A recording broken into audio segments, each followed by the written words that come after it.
With continuity for this coaching staff in 2023, the question facing the Cincinnati Bengals is to go all in or not to go all in.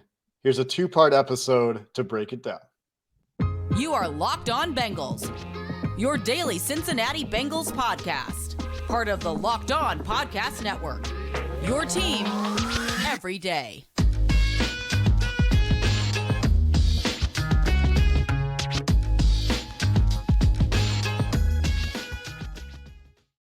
What up, Bengals fans, and welcome to another episode of the Locked On Bengals podcast. I'm your host, Jake Lisco. He's your host, James Rapine. We're part of the Locked On Podcast Network here on Locked On Bengals, bringing you coverage of your team every day, free and available everywhere you get your podcasts and on YouTube. We appreciate all of you who make us your first listen and join that first listen club, and everyone who's hit the subscribe button on YouTube, the follow button, anywhere you get your podcast.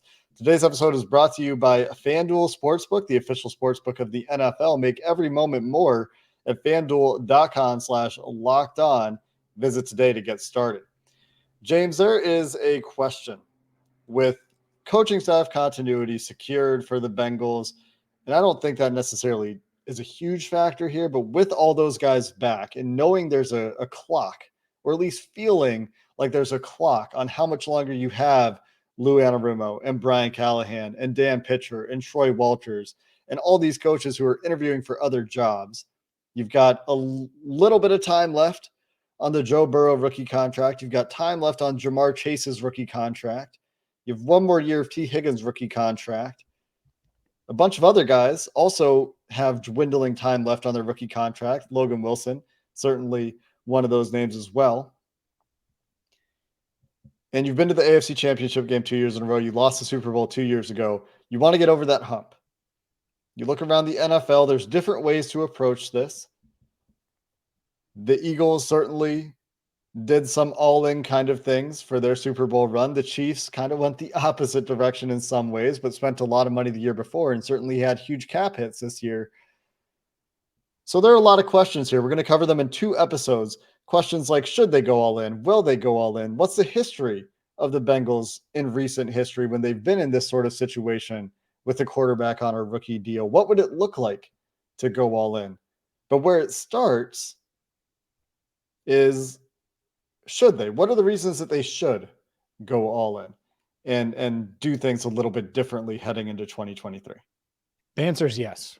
I'll answer. Yes, they should go all in. Why? Because the great Kobe Bryant said it, banners hang forever. And if you get one, you get one. And I know they want to be sustained, and Joe Burrow talks about that championship window being open his entire career, and he's right. I don't anticipate the Bengals rebuilding with Joe Burrow. And despite what Patrick Mahomes thinks, the Chiefs were never rebuilding. And I don't think anyone really said that or thought that. I certainly didn't going into the season. And yeah, they got rid of Tyreek Hill. But anyways, this isn't a Chiefs episode and how they built things. It's a Bengals episode. And when you mention that, should they, we're going to talk a lot about history over this 2-part series that we're doing, the All-In series from Locked On Bengals. And I think back to that Andy Dalton, AJ Green, Andrew Whitworth run from 2011 to 2015. And something Andrew Whitworth has talked a lot about is how the team never really went and got that extra piece. And look, this Bengals team, if they just keep it together and keep Chase and Higgins and Burrow together, they may just win one. I think they're that good. I think Jamar is a freak. I think he's different. I think Joe Burrow is the same. I think they're cut from a different cloth. And T. Higgins hasn't flinched once, being in huge games, making huge plays. So they may just carry you to one. But you see the margin for error in these big games. They may have won the AFC Championship if they had drafted a punter, right? It's that close. And so when it's that close, and I get it, you're against punter. Point is punting was an issue. But punting was an issue. We don't have to go into a whole tangent here. Punting was an issue. And there are 8,000 things. Yeah, bait me like that, James. There are 8,000 things that you could point to in losses and wins, but they're hidden when you win, and losses with everything on the line. And so should the Bengals do everything they can, and we'll go over what that could be, but do everything they can to make sure that when Joe Burrow trots out there and the AFC Championship game potentially, or in the divisional round, or in the Bengals' next playoff game next season, he trots out there with the best chance to bring home a Lombardi to Cincinnati, so we can see him and the Bengals celebrating and parading around downtown Cincinnati. Absolutely. Because they've never in the history of the franchise, and you can go back and look as much as you want, I'm not being a prisoner of the moment, they have never, ever, ever been in this position where they are a bona fide, legitimate Super Bowl contender year in and year out. And that's what they're going to be. With Joe Burrow, it's going to be like Aaron Rodgers and Peyton Manning, and they're going to be mentioned. They've already gotten one. It's going to be mentioned.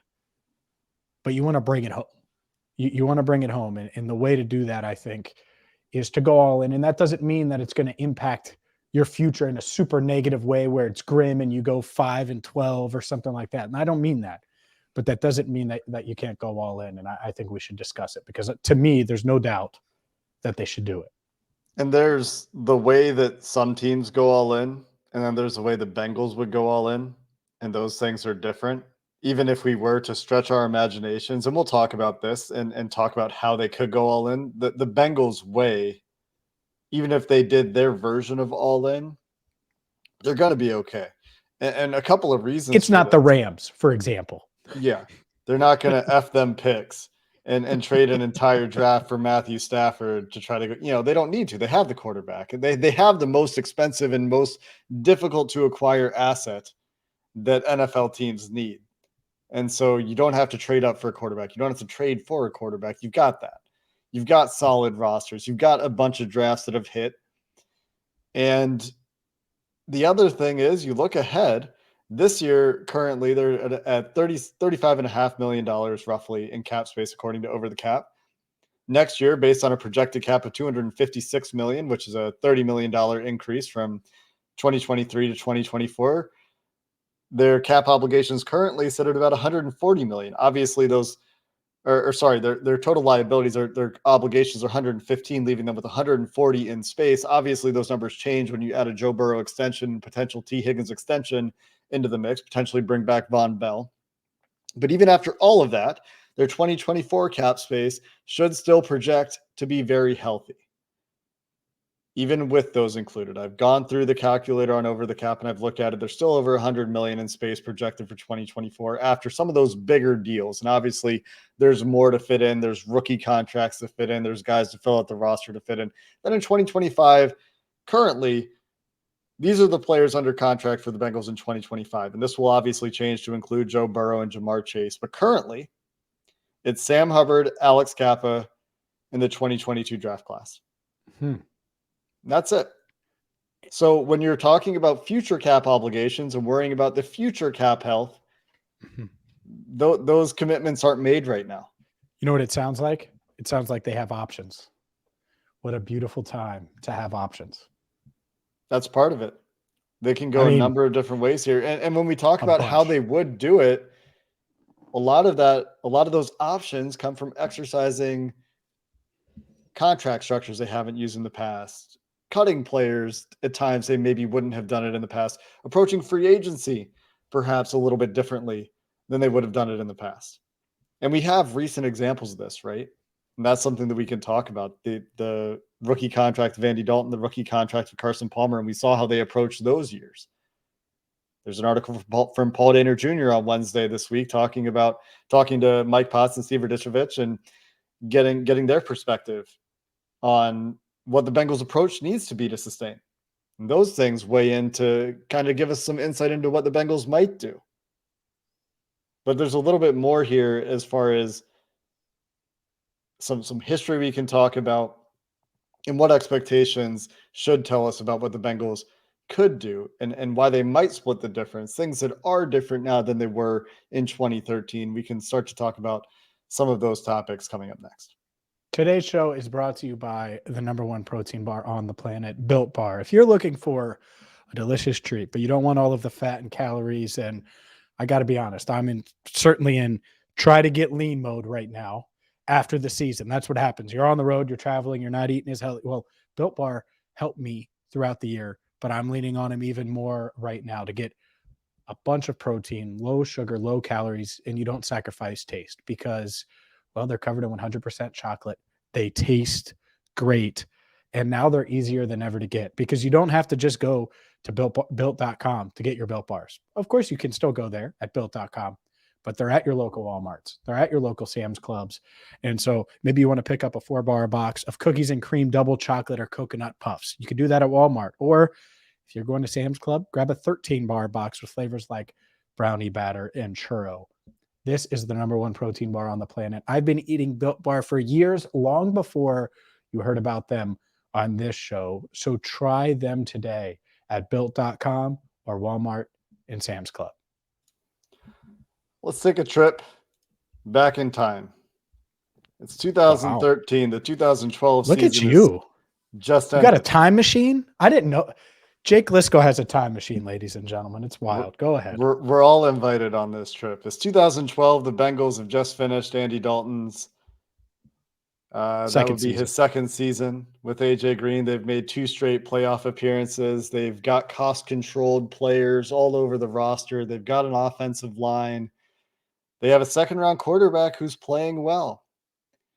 And they need to get over that hump. Different hump. Hump is winning a playoff game with Marvin Lewis and Andy Dalton and AJ Green and Andrew Whitworth and all those guys on that team at the time.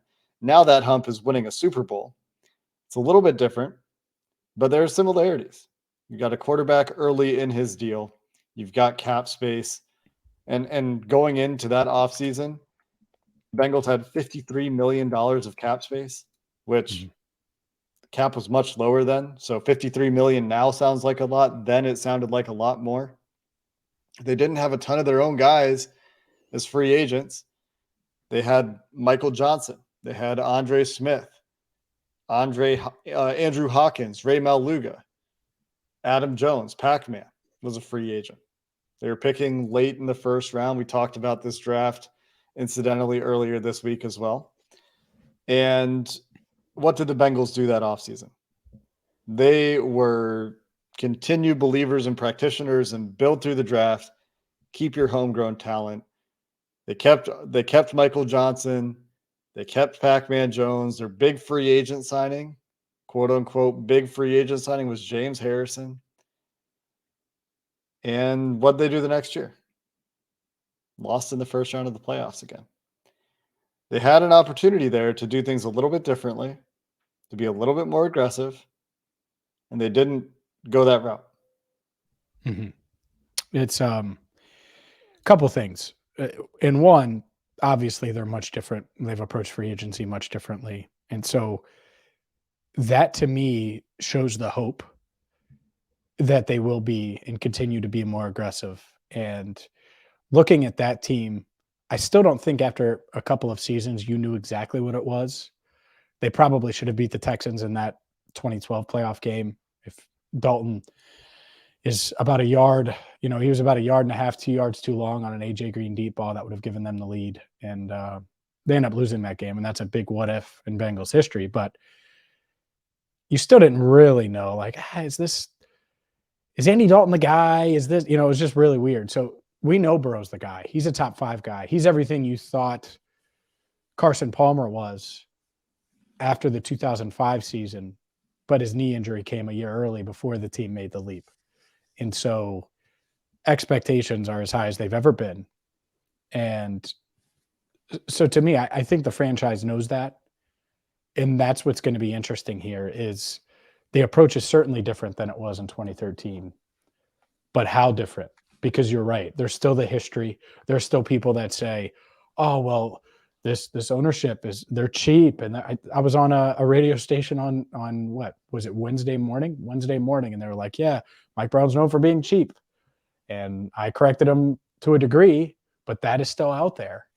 And so I think the next phase of this, it isn't paying free agents. They've done that. But the next phase is the guaranteed dollars that they're definitely going to have to give to Joe Burrow, which they never give and haven't given to anyone, where it's a ton of guaranteed money. They just don't do that. But That's kind of a given. After that, it's the restructures.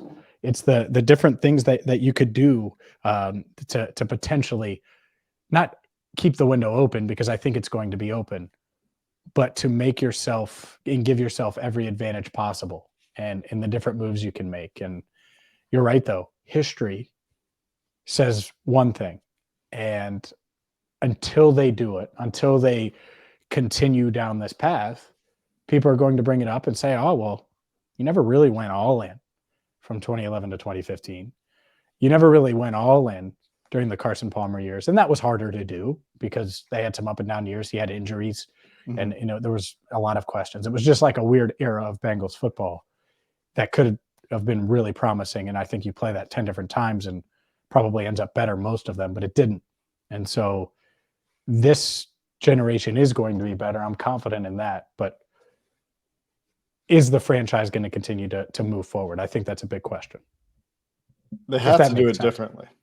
You can't just draft and develop and sign, a James Harrison, a guy at the end of his career. And I know that he was fine. Go ahead. He was an awful fit. Let's be honest. It wasn't a fit. Mike Zimmer hated it, but it wasn't a good fit. Mike Zimmer hated it at the time. I know that for a fact. They had Carlos Dansby in at the time and got scared away by the money he wanted or whatever it was, and he went and was a Pro Bowler, and ended up signing a big deal the year after. I forget where he went. I think he went to Arizona for a year and then ended up in Cleveland for a few. But that was the guy to get. And one difference, to their credit, is the Bengals have hit on most of their free agents. So that's a big part of it. But they need to continue to do it with less resources now, I think. Yeah, there are a number of differences, but like you go back then, they needed a running back. They drafted Giovanni Bernard in the second round. Great. They have Vontez Burfict, but Ray Maluga was not necessarily the answer at the time. They lost Manny Lawson to free agency, so they go sign James Harrison. They brought Ray Maluga back. They drafted Sean Porter, and they missed a draft pick, which tells you something about the margin of error for relying on draft picks, because it's something that we're going to talk about. When you rely on draft and develop and you miss in the draft, suddenly you're 4 years behind on your offensive line and you're trying to fix it for 4 years, which we've seen recently. They brought back Andre Smith that year. They franchised Michael Johnson. They brought back Robert Gathers in a contract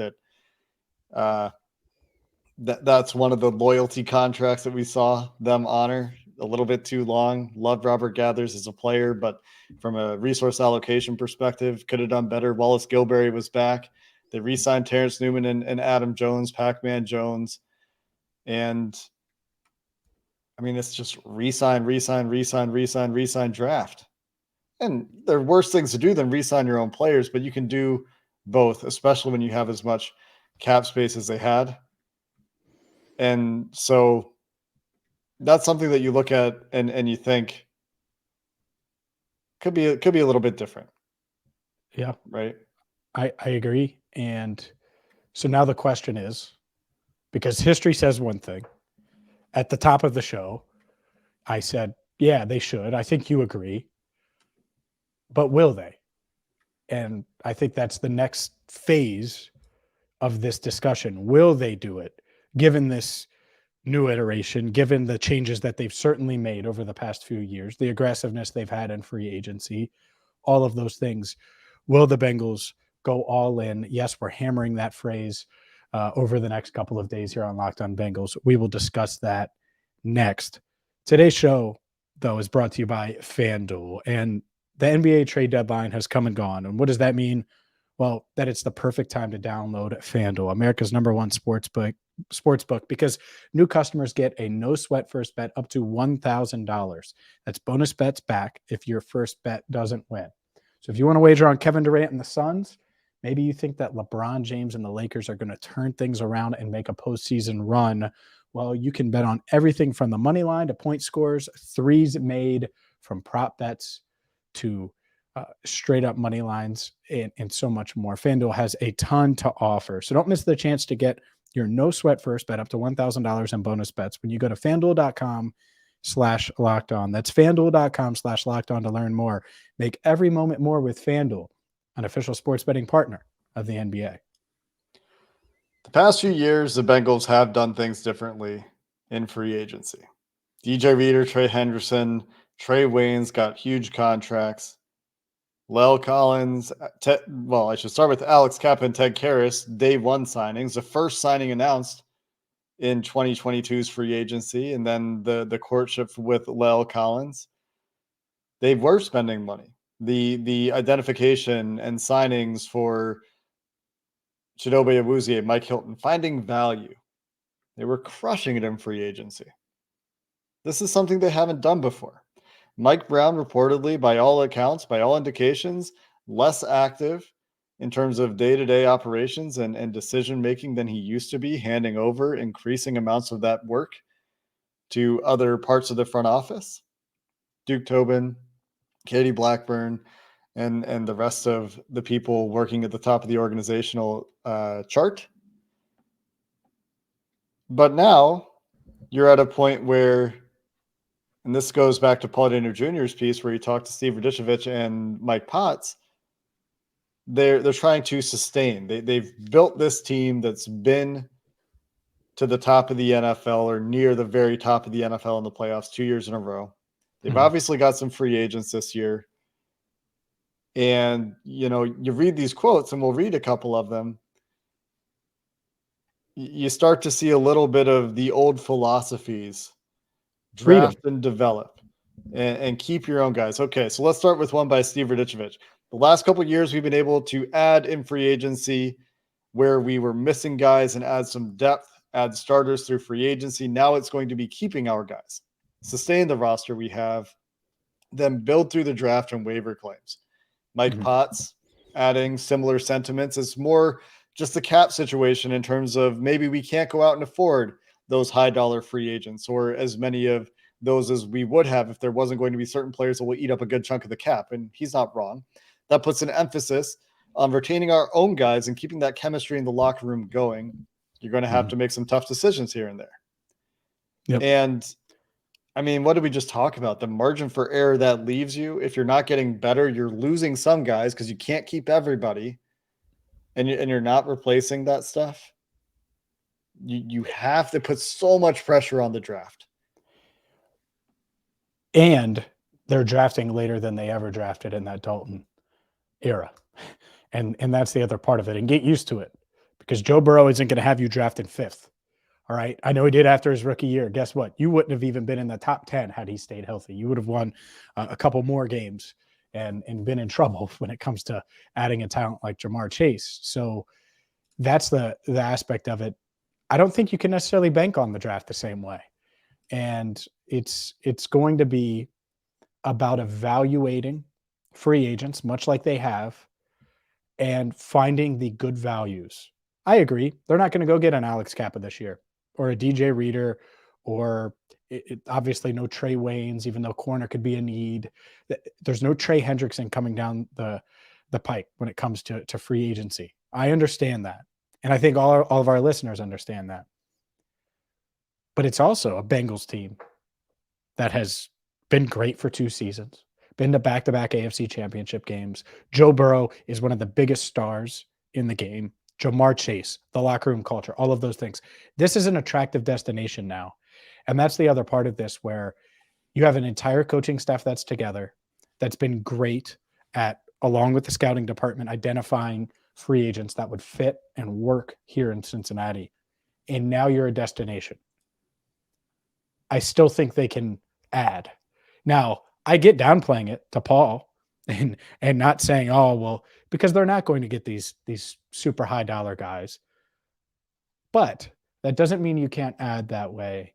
And they should always, every offseason, be in the mix for a veteran or two that could be a difference maker, that we look at and we talk about and react to, like, oh man, they added insert whatever. And it might not be a star, but it might be a slot receiver, or it might be a running back, or it might be a pass rusher, or it might be an offensive lineman. See how I tried to push offensive line down because I knew people were waiting for me to say it. That was by design. The point is I think that they can still add a little bit and find ways to do that. And that's the fun part about the all-in conversation, is there's a bunch of different ways for this Bengals team to do that and continue to add and continue to not just prop that championship window open by keeping Burrow and Higgins and Chase, but maybe taking the window out. So the championship window, there's just a breeze coming through always, and there's nothing blocking it. And the way it's been really windy the past couple of days in Cincinnati, I think people would enjoy that nice little breeze. And to their credit here, they don't really yet know what budget they're going to be working with. Looks like you kind of need the Joe Burrow domino to fall. And then you know what you're spending this year, what that does to your cash, where those cap hits are coming in the future. That will inform what they're doing. And also, to their credit, they've done a great job in recent years of finding value. We just talked about the Mike Hilton, the Von Bell signings, the Chidobe Awuzie signing, Eli Apple even. I know that he's not been, a lockdown corner, but for his price, you're getting value. $5 million over 2 years? Something like that. It wasn't, it was vet min 1 year, right? And then last very year, modest deal the next. Yeah. So you credit them for that sort of thing. They've been great at that. And there's no reason that can't continue, even if they do feel like they're constrained by the cap. Maybe the Alex Kappa signings aren't there, but they do need to figure something out at right tackle. The other thing that Steve Radicevich points out in this Paul Dehner piece, and I don't want to spoil the whole thing, you should go read it on The Athletic, and I'm not spoiling the whole thing, but another very interesting quote from Steve here is talking about those 1 year prove it deals a la Hayden Hurst. The guys who, free agency didn't go quite the way they wanted it to go. Their market didn't materialize. It's late in the market now. They want to try to win a championship. And he said he sees it happening a little bit more because it's a route where we're heading, adding guys who want to come, and we're not going to be able to break the bank on some of these additions. So, again, there's this theme of we can't break the bank in free agency, but also there's something of an expectation at this point that, yeah, we are a really attractive destination right now. We are competing for Super Bowls. We do have that continuity. We do have that quarterback. We have shown that stability in recent years. We are hitting on free agent signings. We are hitting in the draft right now. Why wouldn't players like Hayden Hurst come here and try to get that championship this year? And you see that happening all around the league too.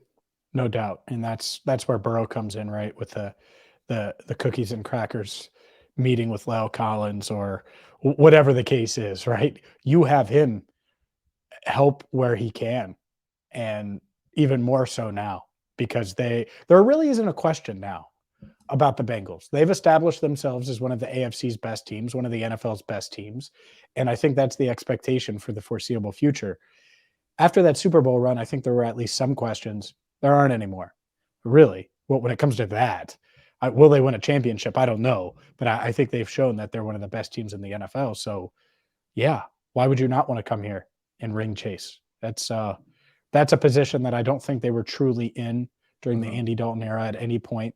No. And they could have gotten there with Carson Palmer, but like I said, it was just a really weird set of circumstances that went wrong in a variety of ways, which we don't need to revisit. So it's unprecedented territory, and I think it's going to impact who they end up keeping and certainly who they end up bringing in this offseason and beyond.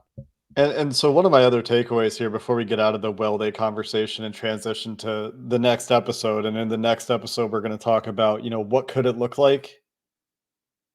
What could it look like is making moves to free cap space up where it's not efficiently spent, making moves to restructure contracts, to structure contracts differently. And I don't get the sense reading these quotes from the Bengals head scouts that there's a huge appetite for that. But when you look at what they have coming up in their cap situation, and I was talking to Locked On Vikings host Luke Braun about this on Twitter, just in a random conversation. He's like, they got all their coaches back. They can do whatever they want. They have all this cap space. They can go build a super team. But they would have to do things differently to accomplish that. And until we see that, James, I don't know if I will believe that they have the appetite to restructure contracts. Not that they've set up contracts to even be restructured, but there are a couple that they can restructure to save a little bit of money this year and push some money into this year's cap window, and at the expense of a little bit of money next year where the cap's going to continue to go up. So again, this is something that I'll believe when I see when they start structuring these contracts in this way, when they start restructuring deals. And I'm not sure they'll do that. So their version of what all in might look like might be different from the way some other teams in the NFL, the Rams, the Saints, the Buccaneers might have done it in recent years. And there's Which a is lot to fine. talk about there too. Yeah. By the way, I'm fine with that. But you're right. There's a lot to talk about. We could talk about it on episode 2. Yeah, and we'll continue this conversation. The questions are, what does it look like? How could they go about doing it? What would the potential results be? We'll get into some of the how could it look conversation in the next episode here on Locked On Bengals. So make sure you come back tomorrow as we finish this conversation up. And until then, thanks for listening. Hoo day, and have a good one.